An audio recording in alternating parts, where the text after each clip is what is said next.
Welcome students again in the online class of Sanskar Science Academy.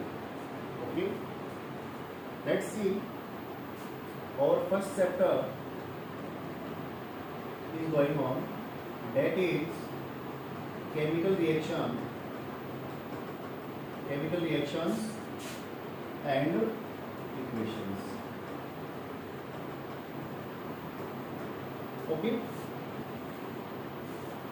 in the previous lecture we have known about the general introduction. जो general introduction है of chemical reactions, हमने previous lecture में chemical reactions का general introduction पढ़ा था. General introduction मतलब definition और दो एग्जाम्पल हमने पढ़े थे, और रिएक्टेंट्स एंड प्रोडक्ट्स के बारे में भी हमने जाना था. रिएक्टेंट्स वो सब्सटेंसेज होते हैं जो केमिकल रिएक्शन में पार्टिसिपेट करते हैं, एंड प्रोडक्ट्स जो न्यू सब्सटेंसेज बनते हैं उन्हें हम बोलते हैं products. Okay, now our topic is chemical equation. Chemical equation क्या है? ओके, सो अब हम chemical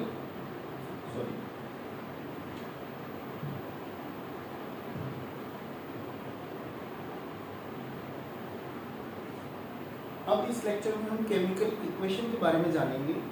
what do you mean by chemical equation? Chemical equation होती क्या है? ओके, अब देखिए, chemical equation is a symbolic representation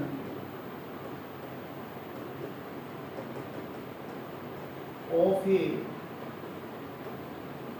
chemical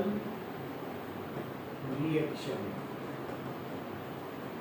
कोई भी केमिकल रिएक्शन है उसका सिंबॉलिक रिप्रेजेंटेशन, शॉर्ट में जो रिप्रेजेंटेशन होता है सिंबल्स के फॉर्म में, जिसमें हम रिएक्टेंट्स को, प्रोडक्ट्स को सिंबल्स के फॉर्म में लिखते हैं.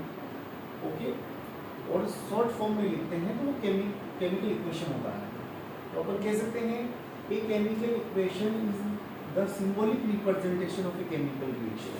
एक केमिकल रिएक्शन का सिंबॉलिक रिप्रेजेंटेशन होता है. जैसे देखिए, किसी भी केमिकल रिएक्शन को आप शॉर्ट में लिखेंगे. फॉर एग्जाम्पल मैं ले लेता हूँ, आपने पढ़ी भी थी, burning of magnesium ribbon. Burning of magnesium ribbon. अब देखिए, अगर मैं सेंटेंस के फॉर्म में लिखना है मुझे, ये केमिकल रिएक्शन है burning of magnesium ribbon as you know. So if we write in the sentence form, then how we will write? मैं कैसे लिखूंगा?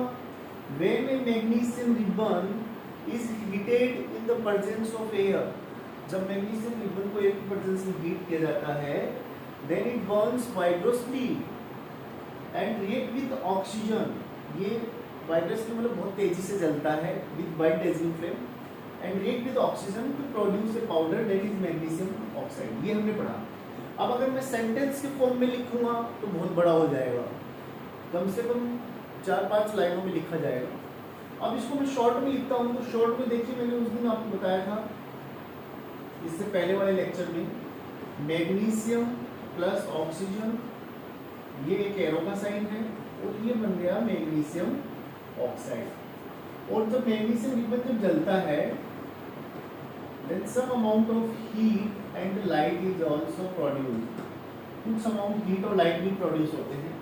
तो देखिए, मैंने इतनी बड़ी सेंटेंस के फॉर्म में अगर मैं लिखता है इसको, मैग्नीशियम रिबन की बर्निंग प्रोसेस को, if a magnesium ribbon is heated in the presence of air, then it burns vigorously and react with oxygen to produce a powder, as एक राख बन जाती है, that is magnesium oxide. अब देखिए, simply इसमें आपको ये जो मैंने लिखा है, ये है केमिकल इक्वेशन. इसमें मैंने देखिए रिएक्टेंट्स को और प्रोडक्ट्स को इनके केमिकल फॉर्मूले के फॉर्म में लिखा है. इनके केमिकल फॉर्मूला मैंने लिख दी है, और ये एरो का साइन ये शो कर रहा है कि मैग्नीशियम ऑक्साइड में सब्सटेंस बन रहा है, हीट लाइट में प्रोड्यूस हो रही. तो ये जो मैंने लिखा है वो है केमिकल इक्वेशन. क्या है? Chemical equation. देखिए, चलो मैं एक एग्जांपल में आपको और बताता हूँ. जो आपने बहुत बार पढ़ा है, photosynthesis in green plants, photosynthesis in green plants. अब देखिए ग्रीन प्लांट्स जो होते हैं use carbon dioxide, green plants use carbon dioxide, okay, green plants use carbon dioxide and water in the presence of sunlight, in the presence of sunlight and chlorophyll, green plants में होता ही है, उनके use में होता है, आपने mostly पढ़ा है क्लोरोफिल, ओके। तो green plants use carbon dioxide and water to produce their own food in the presence of light, that is called photosynthesis. आपने बहुत बार पढ़ा है, फोटो मीन्स होता है लाइट, सिंथेसिस मीन्स होता है फॉर्मेशन, इट मीन्स लाइट की प्रेजेंस में ग्रीन प्लांट्स अपना फूड का फॉर्मेशन करते हैं, तो उसे हम फोटोसिंथेसिस बोलते हैं। देखिए ये जो मैं लिख रहा हूँ ये बहुत बड़ी रिएक्शन है, अगर सेंटेंस के फॉर्म में मैं लिखूँ तो ऐसे लिखा जाएगा, green plants which have chlorophyll use carbon dioxide and water to produce their own food, that is glucose या कार्बोहाइड्रेट भी बोल सकते हैं, C6H12O6, ये ग्लूकोज का फॉर्मूला है, सिंपल कार्बोहाइड्रेट का फॉर्मूला है। ये फूड है जो ग्रीन प्लांट्स में बनता है, और ये पूरी जो प्रोसेस है इसके अंदर वाटर के मॉलिक्यूल्स भी बनते हैं और ऑक्सीजन भी रिलीज होती है। ये ऑक्सीजन आपने इतना सुना ही है, ग्रीन प्लांट्स जब फोटोसिंथेसिस परफॉर्म करते हैं then they use carbon dioxide and release oxygen, okay. अब आप लोग समझिए ये इतनी बड़ी, अगर मैं सेंटेंस के फॉर्म में लिखूंगा फोटोसिंथेसिस को तो कम से कम 7-8 लाइन हो जाएगी। अब अगर मैं सिंबलिक रिप्रेजेंटेशन मतलब शॉर्ट में लिखूंगा सिंबल्स के फॉर्म में, तो मैं इस तरीके से लिख सकता हूँ। ये जो मैंने लिखा है वो है केमिकल इक्वेशन। अब देखिए आपको समझ में आ रहा होगा, कार्बन डाइऑक्साइड और वाटर ये दो रिएक्टेंट्स हैं जो रिएक्शन कर रहे हैं। ये देखिए आप लोग, ये सनलाइट एंड क्लोरोफिल ये भी यूज आ रहे हैं, तो ये फूड बन गया ग्लूकोज। ये प्लांट्स में जो फूड बनता है सिंपल कार्बोहाइड्रेट, ये फूड है। ये कुछ वाटर के मॉलिक्यूल्स बन गए और ये ऑक्सीजन बनती है फोटोसिंथेसिस में जो रिलीज हो जाती है। ग्रीन प्लांट्स ऑक्सीजन रिलीज करते हैं, फोटोसिंथेसिस करते हैं, तो ये केमिकल इक्वेशन है, ओके। चलो मैं एक एग्जांपल में आपको और बता देता हूँ। एक एग्जांपल और है, ये है कार्बन मोनोऑक्साइड, कार्बन मोनोऑक्साइड। एक है हाइड्रोजन, ये दोनों गैस है, ये हाइड्रोजन है। कार्बन मोनोऑक्साइड भी गैस है, हाइड्रोजन भी गैस है। जब इन दोनों की रिएक्शन हम करवाते हैं तो बन जाता है CH3OH। ये एक लिक्विड है और इस लिक्विड का नाम है मेथेनॉल। ये न्यू सब्सटेंस बन जाता है। आप देख रहे हैं कि सारी केमिकल रिएक्शन है। मैंने आपको ये जो लिखा है केमिकल इक्वेशन लिखा है। ये देखिए दो रिएक्टेंट है, कार्बन मोनोऑक्साइड एंड हाइड्रोजन, और ये देखिए आप लोग ये मेथेनॉल बना है, ये प्रोडक्ट बना है, न्यू सब्सटेंस बना है। तो ये मैंने लिख दिया केमिकल इक्वेशन। अब देखिए मैंने आपको नोट्स सेंड कर दिए थे, in the notes rules of writing chemical equations, rules of writing chemical equations, how to write a chemical equation, कि हम कोई भी केमिकल इक्वेशन कैसे लिखते हैं। कहने का मतलब कोई भी केमिकल रिएक्शन है उसका हम केमिकल इक्वेशन लिख सकते हैं शॉर्ट में। सिंबलिक रिप्रेजेंटेशन होता है सिंबल्स के फॉर्म में। तो केमिकल इक्वेशन लिखने के कुछ रूल्स है, मेरे नोट्स में लिख के दिए थे आपको। देखिए रूल्स क्या है, आप रिएक्टेंट्स को लेफ्ट हैंड साइड में रखेंगे। ये देखो मैग्नीशियम और ऑक्सीजन, ये रिएक्टेंट है, रिएक्टेंट हमेशा लेफ्ट हैंड साइड में होंगे, और जो प्रोडक्ट है न्यू सब्सटेंसेस है उनको हम लिखेंगे राइट हैंड साइड में। ठीक है, सब में मैंने ऐसे किया है। देखो यहाँ ये दो रिएक्टेंट है, कार्बन डाइऑक्साइड एंड वाटर, ये लेफ्ट हैंड साइड में है और प्रोडक्ट राइट हैंड साइड में है। तो ये पहला रूल है। सेकेंड रूल, अगर रिएक्टेंट एक से ज्यादा है तो उनके बीच में प्लस का साइन लगा देंगे, जैसे यहाँ लगा देंगे, ओके। और प्रोडक्ट भी अगर एक से ज़्यादा है तो प्लस का साइन लगा देंगे। जैसे यहाँ देखिए फोटोसिंथेसिस में, यहाँ देखिए प्रोडक्ट 3 है तो इनके बीच में हमने सबके बीच में प्लस का साइन लगा दिया। तो इस तरीके से हमें प्लस का साइन लगा के उन्हें सेपरेट कर देना है। रिएक्टेंट्स और प्रोडक्ट्स के बीच में हमेशा हमें एरो का साइन लगाना है जो रिएक्शन की डायरेक्शन को इंडिकेट करता है। ओके, अब सबसे इम्पोर्टेंट बात कि कोई भी केमिकल रिएक्शन है उसकी कोई रिक्वायर्ड कंडीशन है कि वो पर्टिकुलर टेम्परेचर पे अपर हो रही है या सनलाइट की प्रेजेंस में हो रही है, क्लोरोफिल की प्रेजेंस में हो रही है, कैटेलिस्ट की प्रेजेंस में हो रही है, या कोई प्रेशर है या टेम्परेचर, जो भी रिक्वायर्ड कंडीशन है वो हमें एरो के साइन के ऊपर और नीचे लिखना होता है। देखिए सनलाइट रिक्वायर्ड कंडीशन है, बिना सनलाइट के फोटोसिंथेसिस नहीं होता है तो लिखना पड़ेगा। क्लोरोफिल के बिना फोटोसिंथेसिस नहीं हो सकता है, इसलिए आपको लिखना पड़ेगा। यहाँ देखिए ये जो रिएक्शन आपके सामने है, carbon monoxide react with the hydrogen gas, ये दोनों गैस है, ये दोनों रिएक्शन करती है तो मेथनॉल बनता है। लेकिन इसकी एक जरूरी कंडीशन है, जब आप कार्बन मोनोऑक्साइड और हाइड्रोजन गैस को सिलेंडर में डाल के प्रेशर मेंटेन करेंगे पिस्टन की हेल्प से, नॉर्मल प्रेशर होता है 1 atmosphere, 1 atmosphere pressure normal pressure होता है।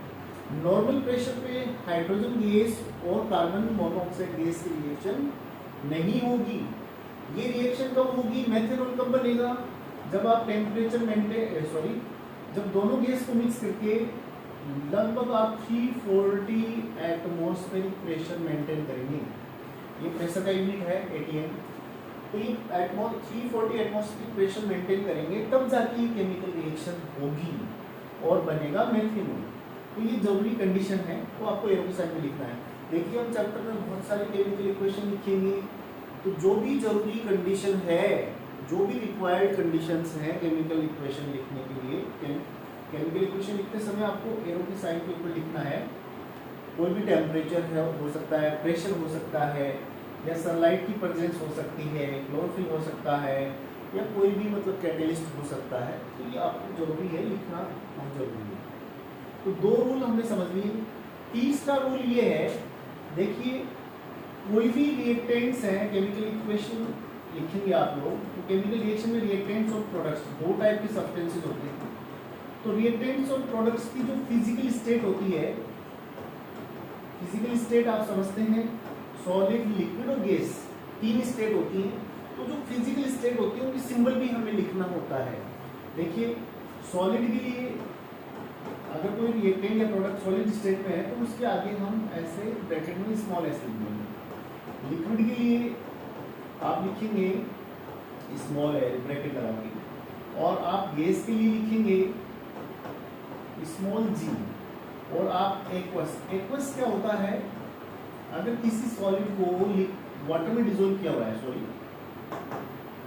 अगर कोई सॉलिड जो है सॉलिड सब्सटेंस, अगर उसको हम वाटर में डिसॉल्व कर देते हैं, घोल देते हैं, तो वो बन जाता है एक्वस। तो एक्वस के लिए हम लिखते हैं एक, ये सिंबल लिखते हैं।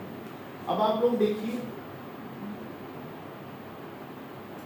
जैसे ये मैग्नीशियम है, ये मैग्नीशियम सॉलिड होता है, मैग्नीशियम रिबन जब बॉन्ड होता है तो उसके आगे ऐसे स्मॉल एस लगा के ब्रैकेट लगा देते हैं।